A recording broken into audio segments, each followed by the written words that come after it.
बच्चों आज हम लोग मैकेनिकल प्रॉपर्टी ऑफ फ्लूइड्स पढ़ेंगे। ऑपरेटर की मिस्टेक है, फ्लूइड की स्पेलिंग गलत हो गई है, बट डोंट माइंड। मेन क्या है, आपको फ्लूइड के जो PYQ है, लास्ट ईयर पेपर के आए हुए सवाल हैं, उनको हम लोग करेंगे। ठीक है, चलिए देखते हैं।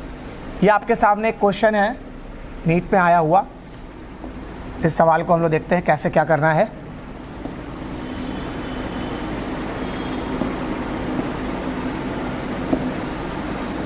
देखिए, ये सवाल आपके पास है।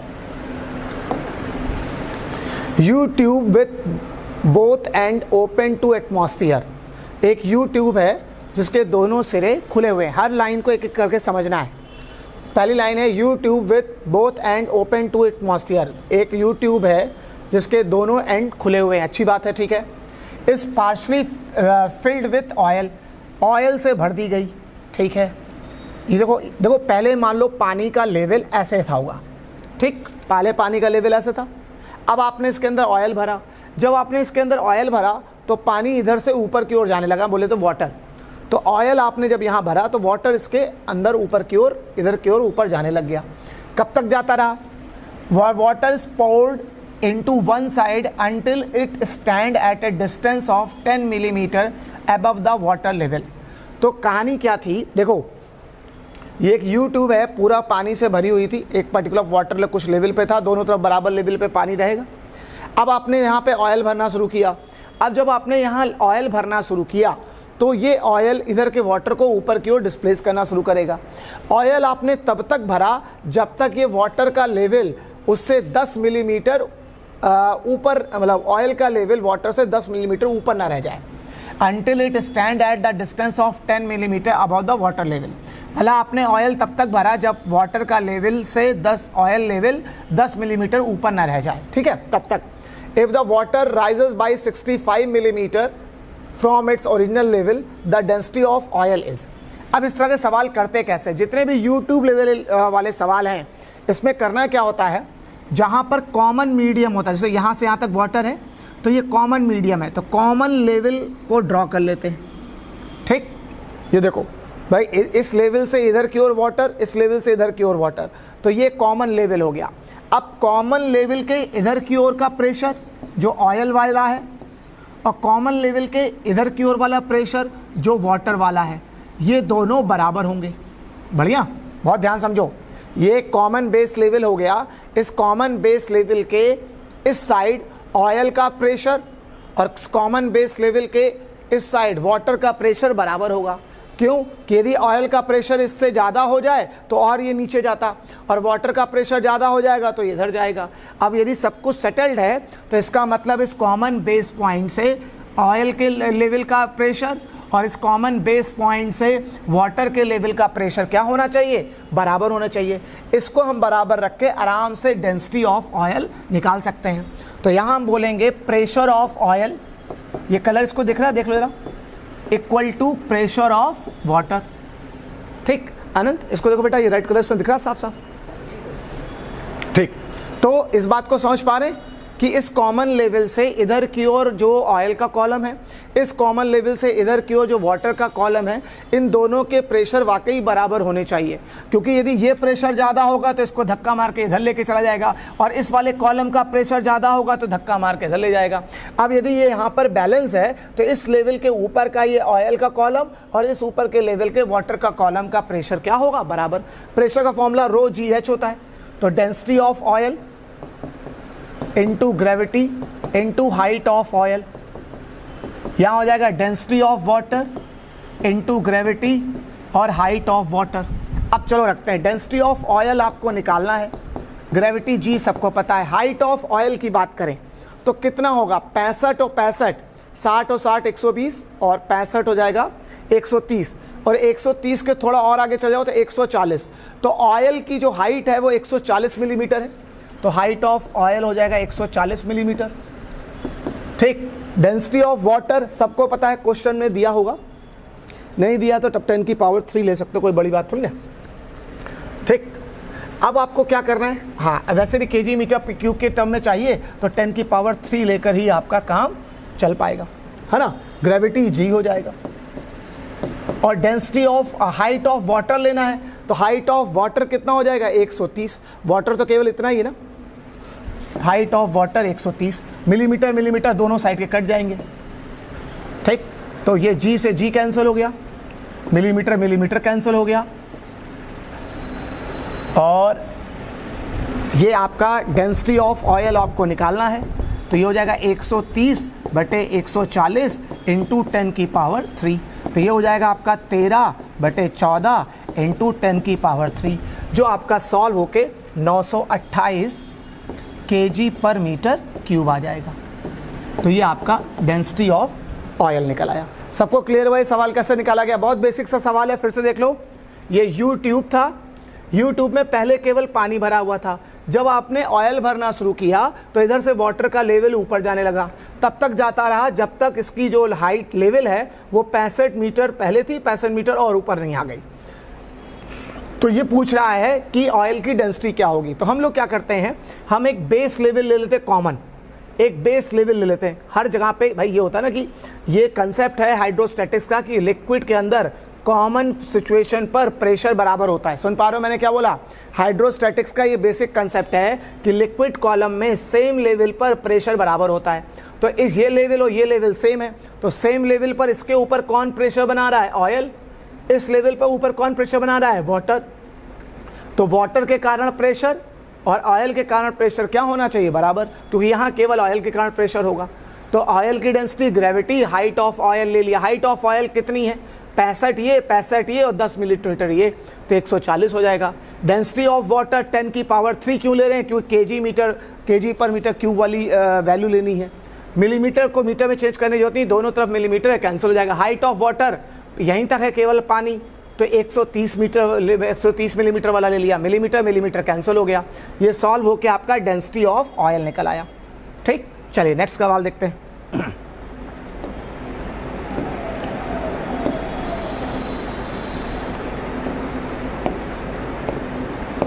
ये देखिए क्वेश्चन नंबर 2, ये भी नीट में आ चुका है, बहुत बढ़िया है। खैर PYQ करा रहे हैं, सारे सवाल नीट में ही आए होंगे। देखिए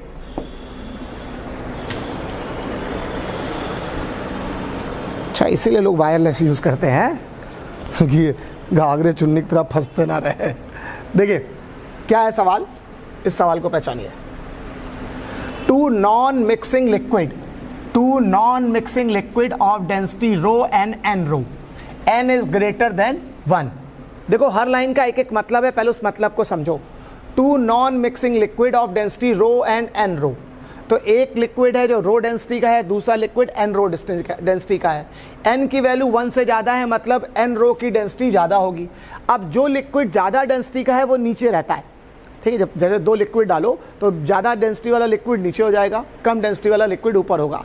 तो ये इन्होंने नहीं बताया, ये हमने अपने साइंस के बेसिक अप्रोच से समझ लिया कि यदि 2 लिक्विड लिए गए हैं तो जो अंदर एन रो वाला लिक्विड होगा वो ज़्यादा डेंसिटी का होगा, जो रो वाला है वो कम डेंसिटी का होगा, और कम रो ज़्यादा डेंसिटी वाला लिक्विड कहाँ होगा? नीचे।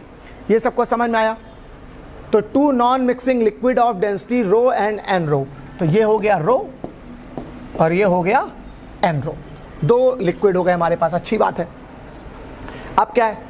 आर पुट इन कंटेनर, तो 2 लिक्विड को कंटेनर में डालोगे तो जो हाई डेंसिटी का लिक्विड होगा वो नीचे होगा और जो लो डेंसिटी का लिक्विड होगा वो ऊपर होगा। तो हाई डेंसिटी वाला एन रो नीचे हो गया, लो डेंसिटी वाला रो कहाँ हो गया? लिक्विड ऊपर हो गया। ये इतनी बात का मतलब हम लोगों ने समझ लिया। देखो 1.5 लाइन का मतलब मैंने आपको समझा दिया। टू नॉन मिक्सिंग लिक्विड, तो आपस में मिक्स होने वाले नहीं है। डेंसिटी रो और एन रो है, तो जिसकी डेंसिटी एन रो है वो ज़्यादा डेंसिटी का है, वो लिक्विड कहाँ बनाओगे आप? नीचे। और जो कम डेंसिटी का है वो लिक्विड कहाँ बनाओगे? ऊपर। Height of each liquid is h, अच्छी बात है, सभी लिक्विड की हाइट h है, तो इसकी भी हाइट h हो गई, इसकी भी हाइट h हो गई, अच्छी बात है, बढ़िया।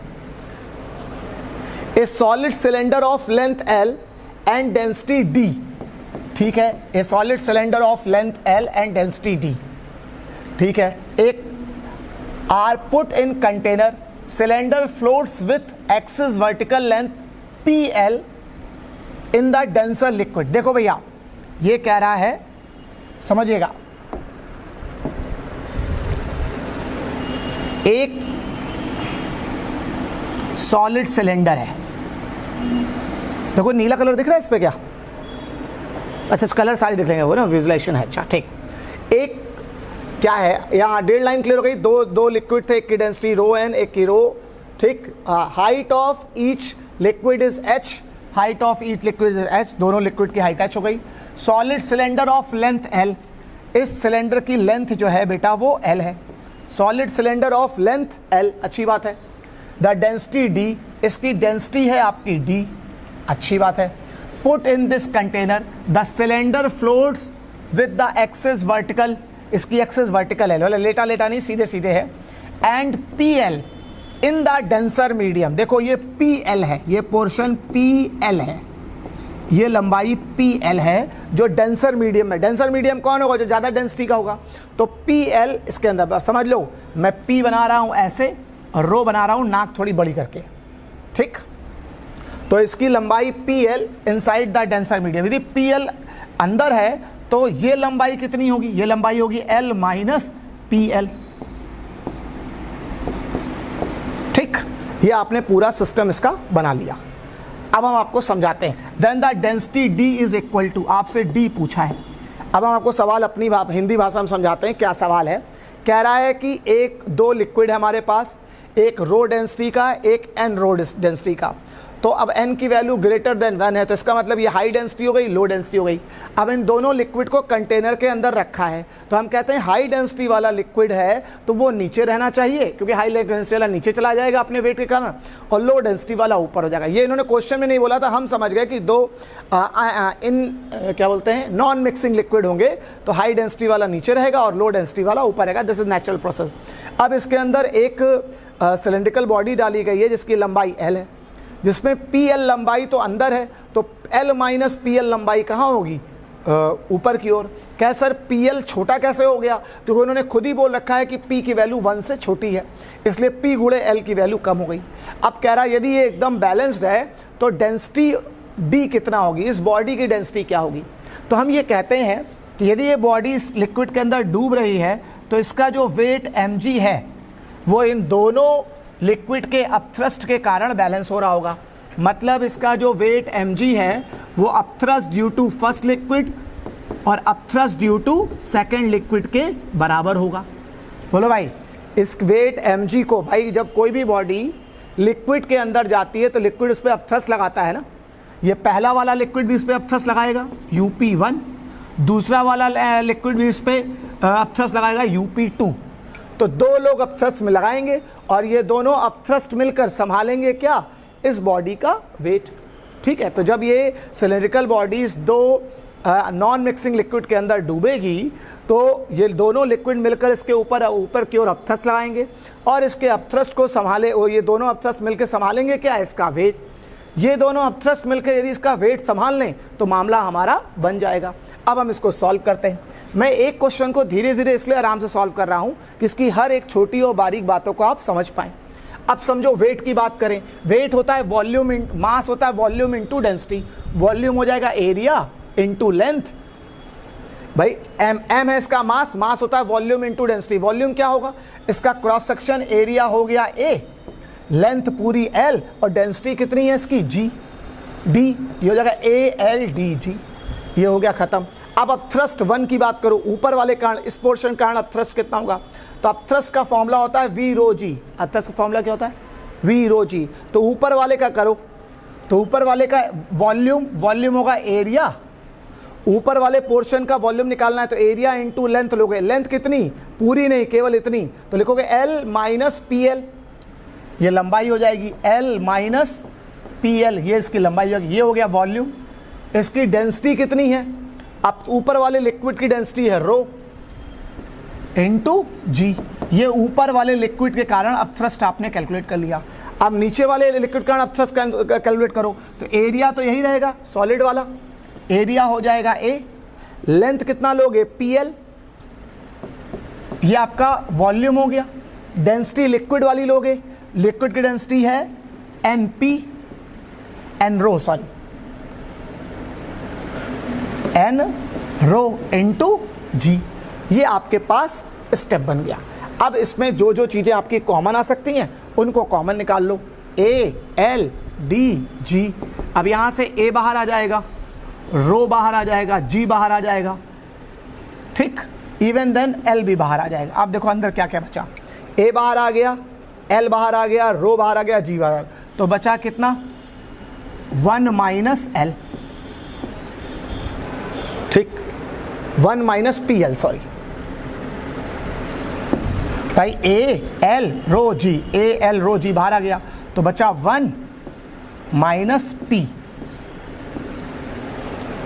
हाँ एल तो पूरे में ना, हाँ 1 माइनस पी, ठीक है, 1 माइनस पी बचेगा। यहां पर क्या बचेगा, P इंटू एन बचेगा, ए एल रो जी बाहर आ गया, बढ़िया।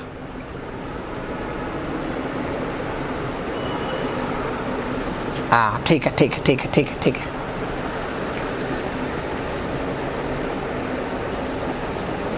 One plus one n minus one into p, n minus one into p, n minus one into p. कुछ मिस्टेक तो नहीं कर दी मैंने, रुक जाओ देख लो बेटा वे, एल माइनस पी एल सही है, एकदम बढ़िया। चलो इसको फिर एक बार फटाफट सॉल्व कर लेते हैं, एक बार फिर से, ए एल डी जी ये हो जाएगा, ए बाहर आ जाएगा, रो बाहर आ जाएगा, जी बाहर आ जाएगा, इतना तो बाहर आ जाएगा, इवन देन एल भी बाहर आ जाएगा, कोई दिक्कत नहीं, ए बाहर आ जाएगा, तो ये बचेगा 1 माइनस पी, हाँ पी एल है तो पी एल ही रहेगा, हाँ ठीक है ठीक है ठीक है ठीक है ठीक है, हाँ। और यहाँ पर क्या रहेगा, यहाँ पे P बचेगा, कैपिटल L बचेगा, अच्छी बात है, कैपिटल L तो हट गया ना, कैपिटल L तो हट गया है, सही कह रहा हूँ, कैपिटल L तो हट गया है, कैपिटल L बाहर निकला है, ए एल रो जी बाहर आ गया, P बचेगा और N बचेगा, अब सही है, P बचेगा और N बचेगा, अब सही है, ठीक। अब यहाँ से A से A कैंसिल, L से L कैंसिल, G से G कैंसिल, तो यहाँ से D बराबर हो जाएगा रो।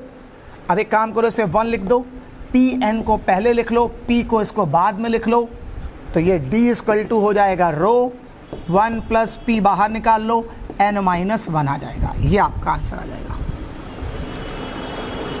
हाँ अब एकदम सही हो गया, p 1 plus p rho, d equal to rho 1 plus p n minus 1, d equal to rho 1 plus n minus 1 p, 1 plus n minus 1 into p, ये आपका आंसर निकल के आ गया, ठीक है। एक बार दोबारा वर्किंग देख लीजिएगा, आपको समझ में आ जाएगा। चलो भाई नेक्स्ट सवाल देखते हैं। इसमें क्या है, डेंसिटी भी P है, रो भी P है, इसलिए आपको P और रो में कैलकुलेशन मिस्टेक बहुत हो जाएगी इस सवाल में। देखो भाई नेक्स्ट सवाल देखिए,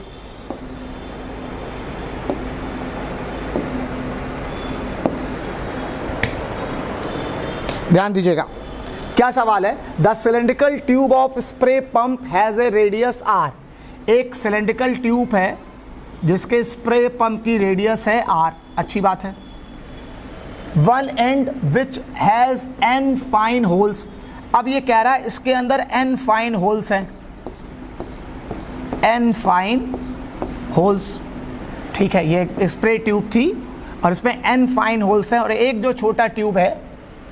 If the speed of liquid tube is v, speed of liquid tube is v, यदि इस liquid tube के अंदर जो स्पीड आ रही है वो v है, तो speed through the small hole आपसे पूछा है, speed through the small hole पूछा है, और जहां स्मॉल होल की जो रेडियस है वो स्मॉल r है।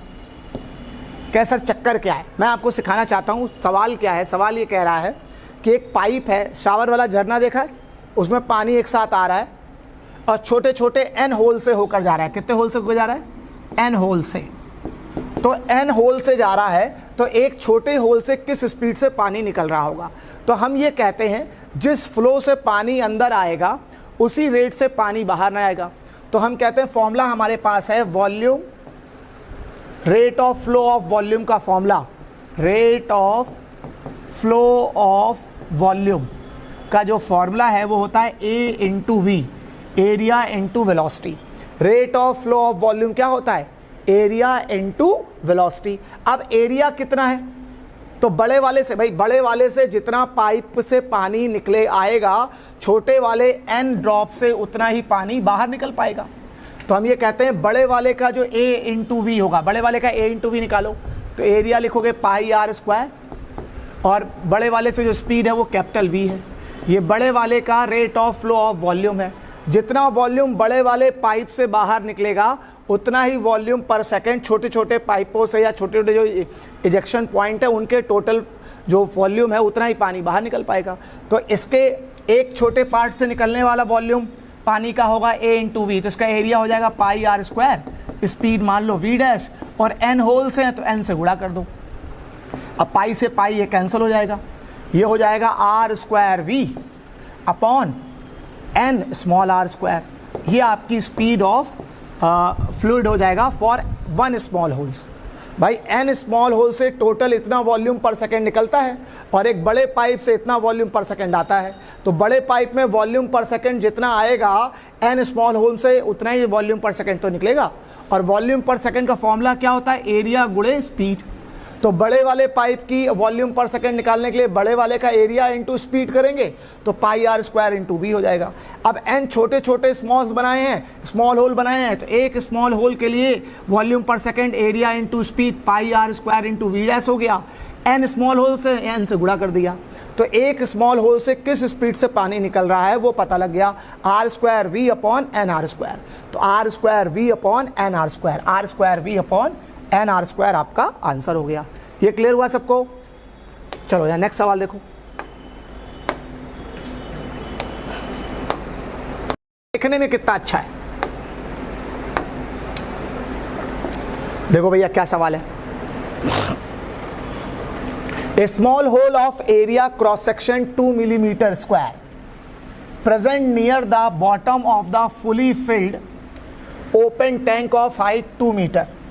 देखो भैया ये एक टैंक है, ठीक, मेरी बात को समझिएगा। ये एक टैंक है, टैंक की जो हाइट है बेटा, टैंक की हाइट आपको दे रखी है 2 मीटर। अच्छी बात है, 2 मीटर हाइट का टैंक हो गया। A small hole of area of cross section 2 millimetre square is present near the bottom. यहाँ पर एक स्मॉल होल कर दिया गया जिसका एरिया जो है 2 मिलीमीटर स्क्वायर है। अच्छी बात है। Taking G equal to 10 metre per second square, rate of flow of water through the open hole would be. देखो फ्लो ऑफ वाटर का जो आंसर आया है वो मीटर क्यूब पर सेकेंड में है, मतलब आपसे वॉल्यूम पर सेकेंड पूछा है। तो एक बात बताओ, मैंने आपको सिखा रखा है rate of flow of volume per second, जब भी निकालना हो तो आपको A इंटू वी करना है। बोलो, मैंने आपको बताया है rate of flow of volume per second क्या होता है, A इंटू वी। तो आपको इस होल का एरिया तो पता लग गया, बस आपको पता करना है कि इस एरिया से पानी किस स्पीड से बाहर निकल रहा होगा। तो मैंने आपको बर्नौलीज में वेलोसिटी ऑफ इफ्लक्स सिखाया था कि यदि h गहराई पर यदि कोई होल किया जाए तो वेलोसिटी ऑफ इफ्लक्स √2gh होता है। यदि किसी कंटेनर में h गहराई पर होल किया जाए तो वेलोसिटी ऑफ इफ्लक्स √2gh होता है। तो पानी √2gh स्पीड से निकलेगा। तो फ्लो की स्पीड यदि मीटर पर सेकेंड में पूछी होती तो आपका फॉर्मूला √2gh से ही velocity of efflux speed of flow निकल आता। लेकिन आपसे पूछा है वॉल्यूम रेट ऑफ फ्लो, वो भी वॉल्यूम पर सेकेंड में। वॉल्यूम पर सेकेंड में जब भी रेट ऑफ फ्लो पूछेगा तो फॉर्मूला लगाएंगे A इंटू वी। तब क्या लगाएंगे? A into v. A cross section area into speed से वॉल्यूम पर सेकेंड निकलता है। अब एरिया आपका 2 मिलीमीटर स्क्वायर है और स्पीड लगेगा √2gh। अब इसको सॉल्व कर लीजिए। मिलीमीटर स्क्वायर मतलब 10 की पावर -6 मीटर स्क्वायर हो जाएगा, ठीक भाई। सेंटीमीटर -2 होता है, मिलीमीटर -3, तो मिलीमीटर स्क्वायर है -6 हो जाएगा। √2gh की बात करें 2, g की वैल्यू 10 और h की वैल्यू 2 मीटर हाइट है। ये हो जाएगा आपका 2 इंटू 10 की पावर -6 और ये 2 और 2 का स्क्वायर √2 हो जाएगा। √10 जो होता है वो 3.16 होता है। तो ये आपका 4 इंटू 3.16 इंटू 10 की पावर -6 आ जाएगा। ये सॉल्व होके आपका 12.6 इंटू 10 की पावर -6 वॉल्यूम पर सेकेंड या मीटर क्यूब पर सेकेंड आ गया। बात समझ पा रहे हो? फिर से सीखो। ये मैंने आपको क्लास में सिखाया था कि किसी भी कंटेनर में यदि h गहराई पर होल करो तो जो लिक्विड बाहर निकलता है उसकी स्पीड को वेलोसिटी ऑफ इफ्लक्स कहते हैं और उसका फॉर्मूला √2gh होता है। तो rate of flow of speed वाकई यदि मीटर पर सेकंड में पूछी होती कि भैया एच गहराई नीचे करने पर यहां पर लिक्विड किस स्पीड से निकलेगा, तो आप √2gs से काम अपना चला लेते। लेकिन आपका जो आंसर है वो तो वॉल्यूम पर सेकंड में है, तो rate of flow of fluid in volume per second के टर्म में जब भी पूछेगा तब आप फॉर्मूला लगाएंगे A/V, area of cross section गुणे स्पीड। तो इसका एरिया ऑफ क्रॉस सेक्शन आपको दे रखा था, स्पीड √2gh होगी, वो लगा लिया, वैल्यू पुट कर ली, speed rate of flow of volume per second निकल आया। क्लियर हो गया सबको? चलो भाई नेक्स्ट सवाल देखते हैं।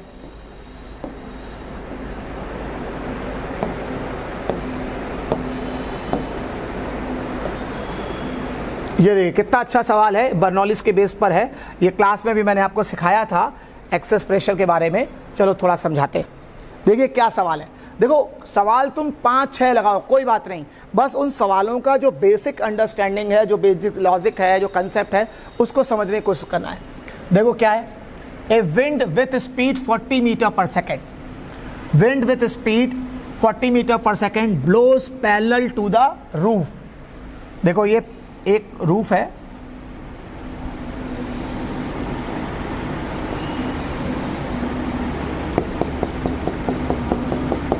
ठीक। A wind with speed 40 metre per second blows parallel to the roof. एक विंड है जो 40 मीटर पर सेकेंड की स्पीड से छत के ऊपर बह रही है। अच्छी बात है, बहने दो, ठीक। अब हवा तो वैसे भी छत के ऊपर बहती है, अंदर तो बहती नहीं। तो अंदर यदि हम यहाँ स्पीड v1 बोल लें तो यहाँ की स्पीड को हम 0 बोल देंगे, ठीक। अच्छी बात है। The area of roof is 250 metre square. इस रूफ का जो एरिया है वो 250 मीटर स्क्वायर है। बढ़िया। Assuming that pressure inside the house is atmospheric pressure, मान लो यहाँ पर प्रेशर एटमॉस्फेरिक है, हमने P1 को बोल दिया atmospheric pressure. The force exerted by the wind on the roof and the direction of the force will be where density in air is 1.2 kg per meter cube। कैसा है क्या चक्कर, हम आपको सिखाते हैं। मान लो यहाँ का प्रेशर P1 है और यहाँ का प्रेशर P2 है।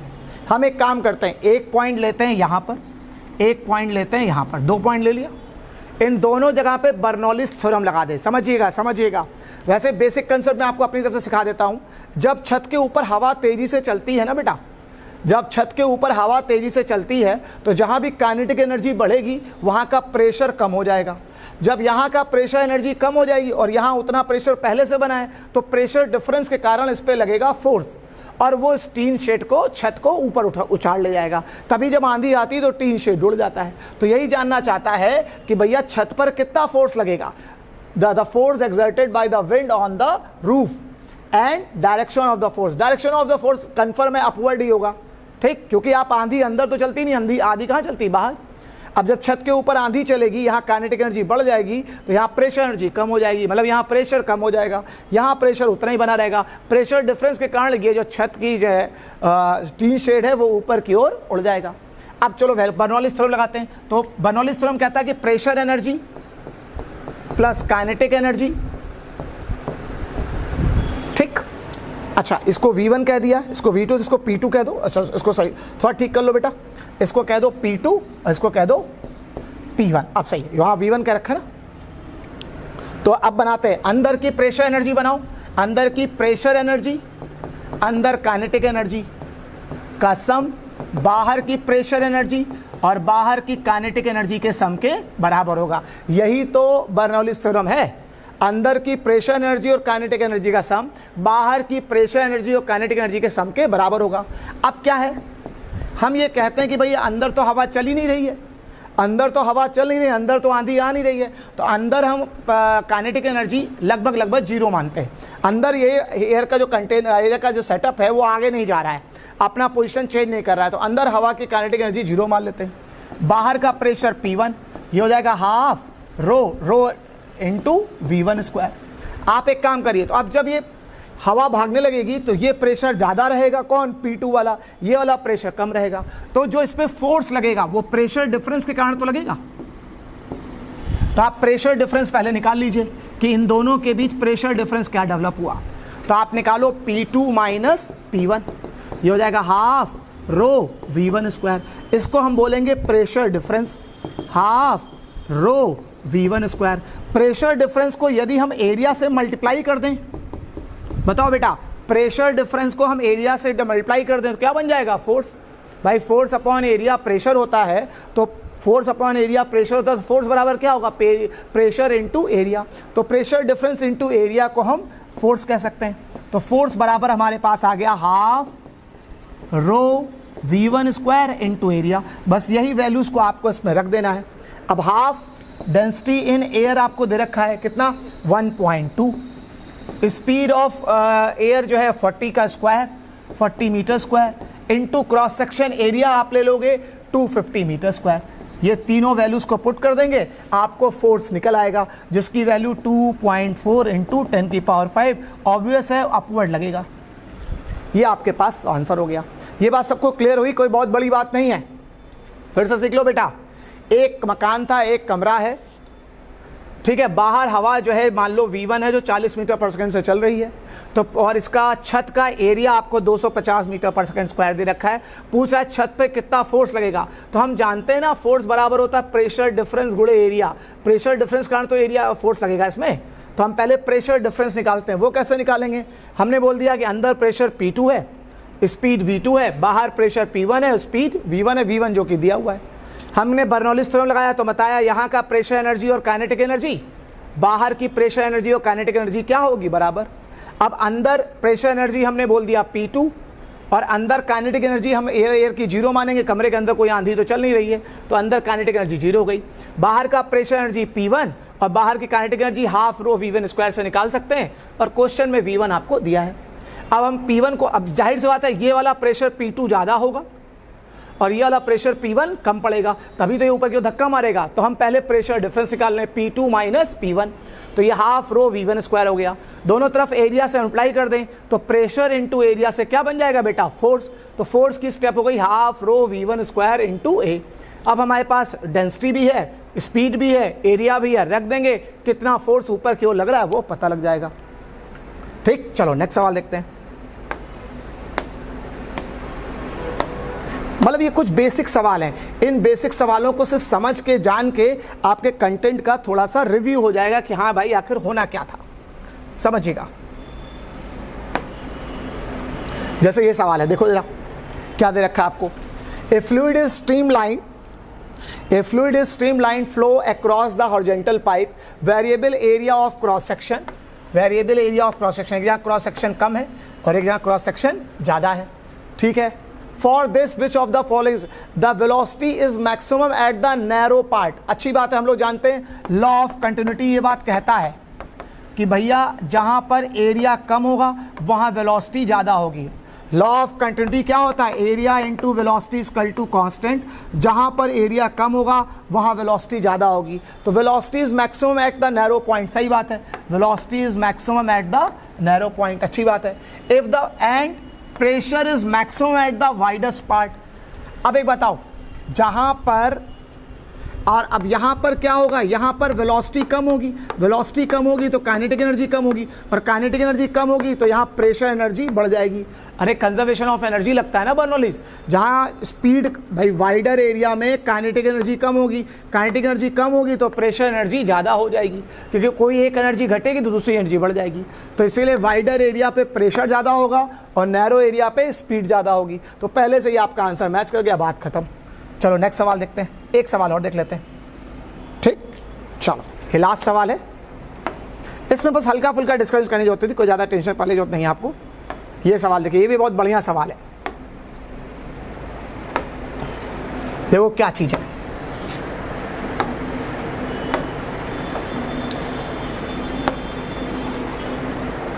देखो क्या चक्कर है।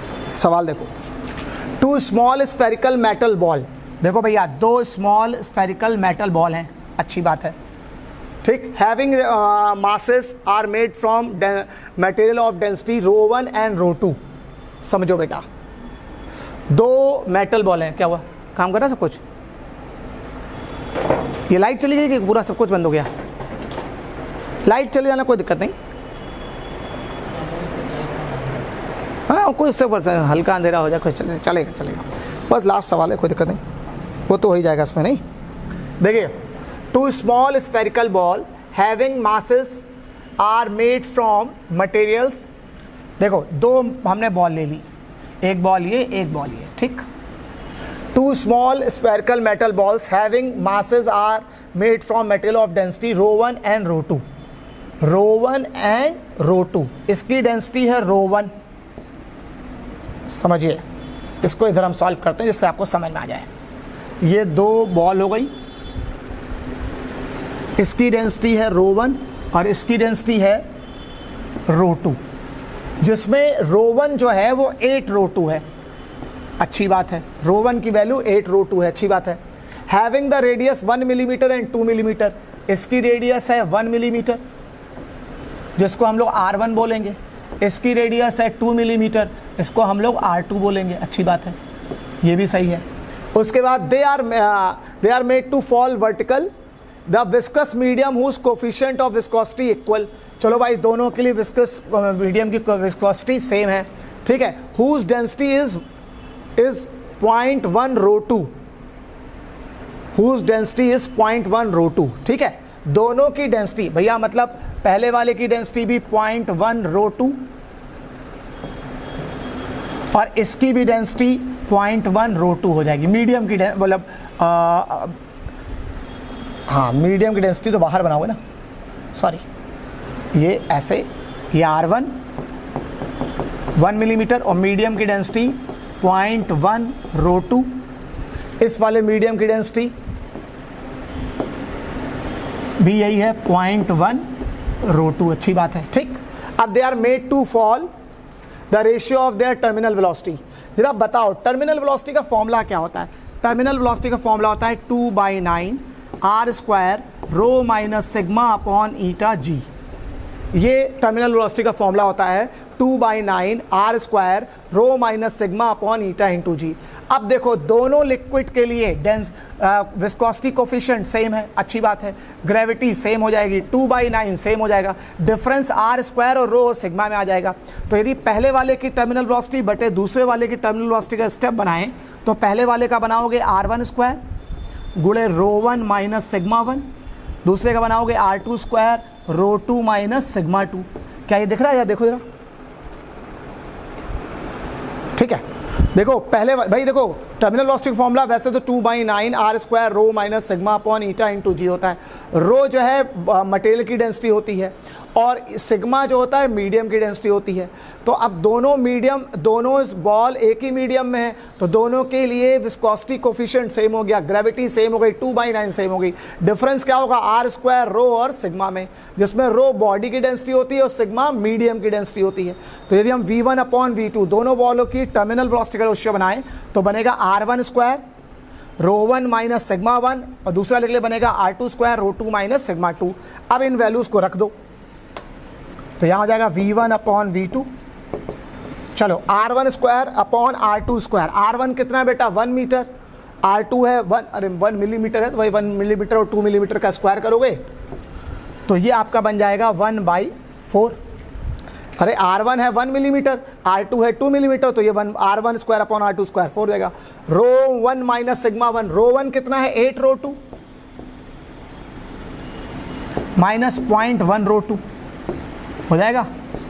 अब आ जाओ, ρ1 माइनस सिग्मा 1, फिर ρ2 माइनस सिग्मा 2, तो ρ2 रहेगा ही रहेगा, माइनस 0.1 ρ2 हो जाएगा, ठीक। अब इसको सॉल्व कर लीजिए, ये 1/4 हो जाएगा, ये ρ2 कॉमन आ जाएगा, 8 में से 0.1 घटाओगे तो 7.9 आ जाएगा, ठीक।